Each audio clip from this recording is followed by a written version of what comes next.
اس بات کو ٹھان لو تم میوات والو کہ ہمارے میواتوں کے بے نمازی نہیں رہے گا۔ ایک تاجر بیٹا سوچتا رہتا ہے دکان پہ، یہ گاہک میرے آ جاتا، یہ گاہک بھی یہاں آ جاتا، یہ والا گاہک بھی آ جاتا، ہاں یہ سامنے سے گزر گیا ہے، یہ میری دکان میں کیوں نہیں آیا؟ اجی بھائی صاحب آ جاؤ، ہاتھ پکڑ پکڑ کے کھینچ کھینچ کے لا رہے دکان میں۔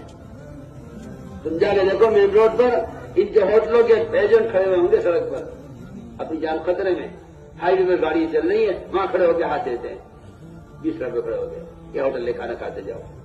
شراب کے اڈے لگے ہوئے ہیں، ان کے ایجنٹ کھڑے ہوئے ہیں سڑکوں پر، شراب کی دعوت دے رہے ہیں۔ یہ کام مسلمان کر رہا ہے، یہ کام مسلمان کر رہا ہے۔ میں تم سے بہت کام کی بات کر رہا ہوں۔ اس لیے میرے دوستوں، دوسروں کو نماز پر آمادہ کرو، خود اپنی ذات سے نماز میں کمال پیدا کرو۔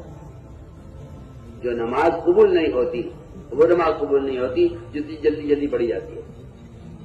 ہمارے جلسوں میں نمازیں ہوتی ہیں نماز سکھلانے کے لیے، اپنی مسجدوں میں ایسی اطمینان سے نماز پڑھا کرو۔ اگر رکوع سجدہ قوما قاعدہ جلسہ اطمینان سے نہیں ہو رہا تو یہ نماز بوبے دے کے ماری جائے گی، گندے کپڑے کی شکل میں۔ جو نماز کامل نہیں ہوتی وہ نماز نمازی کے لیے بد دعا کرتی ہے۔ دکان نہیں چل رہی، کھیت جڑ گیا، سیلاب آ گیا، پیداوار کو کیڑا لگ گیا، دکان خرقے ہو گئی، کسی نے دکان بھی چھوٹا مقدمہ ڈال دیا، اجی میں تو مظلوم ہوں، میری تو کوئی غلطی نہیں ہے۔ اچھا تم نے تو نماز کو برباد کیا، اب نماز کی بد دعا لگے تجھے؟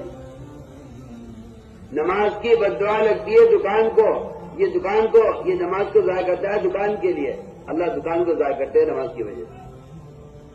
ہو یہ رہا ہے، یہ بیچارہ یہ کہتا رہتا ہے جی کسی نے جادو کرا رکھا ہے۔ کیا جادو، کیا سحر؟ ہم تو اس کو مانتے ہی نہیں ہیں۔ ہم تو صاف باتیں کہتے ہیں کہ تو نے اپنے عمل کو بگاڑ کر نماز کی بد دعائیں تو لے رہا ہے، جس طرح مظلوم کی بد دعا لگتی ہے، یتیم کو ستانے والے کی جو بربادی ہوتی ہے وہ یتیم کی بد دعا سے ہوتی ہے۔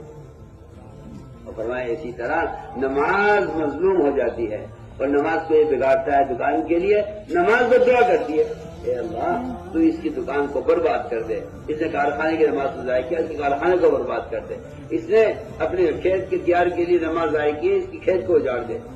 نماز بد دعا کرتی ہے نمازی کے لیے۔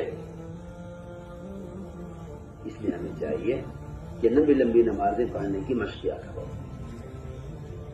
جس سے نماز میں کمال ہوگا دین میں کمال ہوگا۔ حدیث میں آیا من اقام فقد اقام الدین، جو نماز کو درست کرے گا دین کو درست کرے گا، جو نماز